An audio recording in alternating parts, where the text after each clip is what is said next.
বাংলাদেশেরই আবার গালিচাটা ক্লিয়ার করে দিলেন। বাংলার মানুষ মঞ্চের সামনে গালিচায় কেউ দাঁড়িয়ে থাকবেন না। জীবন নতুন জীবন শুনেন শুনেন বাংলাদেশের জনগণ শুনেন দিয়ে মন শুনেন শুনেন বাংলাদেশের জনগণ শুনেন দিয়ে মন ছাত্ররাই হবে একদিন ডাক্তার টিচার ছাত্ররাই হবে একদিন উকিল মুক্তার ছাত্ররাই হবে একদিন ডাক্তার টিচার ছাত্ররাই হবে একদিন উকিল মুক্তার ছাত্ররাই বাংলাদেশের উপদেষ্টা এখন ছাত্ররাই বাংলাদেশের উপদেষ্টা এখন শুনেন শুনেন বাংলাদেশের জনগণ শুনেন দিয়ে মন শুনেন শুনেন নতুন দল আত্মপ্রকাশ করবে সেদিন আসো। দলের নাম দিবেন দলের নাম কি?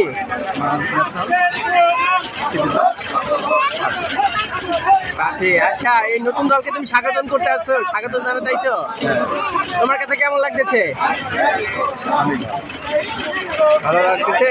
সেই প্রত্যাশাকে পূরণ করতে পারে, তারা জীবন দিয়েছে, এদের কাঙ্ক্ষিত যে সাধনা ছিল, চাওয়া পাওয়া ছিল, এই চাওয়া পাওয়াগুলোকে যেন পূর্ণ করতে পারে, মানুষের দরজায় যেন এর প্রতিফলন পৌঁছে দিতে পারে, এই প্রত্যাশা আমাদের। জি, আপনাকে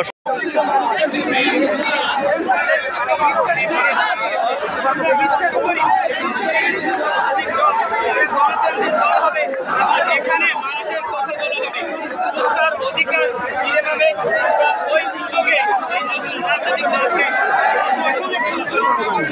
দলের কাছে আমি এই নতুন দলের কাছ থেকে প্রত্যাশা যেটা করি সেটা সারা বাংলাদেশের মানুষের প্রত্যাশা। আমাদের যে প্রত্যাশা ছিল বাংলাদেশের ইতিহাসে 53 বছরে আমাদের যে প্রত্যাশা ছিল, বিগত নওগাঁ জেলা থেকে আমাদের আমাদের ভক্ত এবং সমর্থকরা আমাদেরকে সবাই উপস্থিত আমাদের সাথে খেলা আমরা করছে। তাদেরকে আমরা বিশ্বাস করি আমাদের এই নতুন রাজনৈতিক দলে মানুষের অধিকার আদায় হবে এবং এটা গণতান্ত্রিক দল হবে।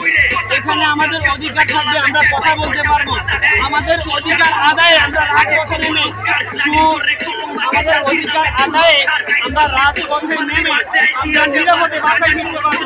আমাদের উপর কোনো হুকুম বানানো হবে না, আমরাই হব এই বাংলাদেশের সকল ক্ষমতার উৎস। আমরা ডিসাইড করবো তারা আগামী দিনে এই বাংলাদেশে ক্ষমতা গ্রহণ করবে। আমাদের মতামত ছাড়া আমরা বিশ্বাস করি আগামী দিনে যারাই আসুক দেশের ক্ষমতায় আমাদের মতামতকে প্রাধান্য দিবে।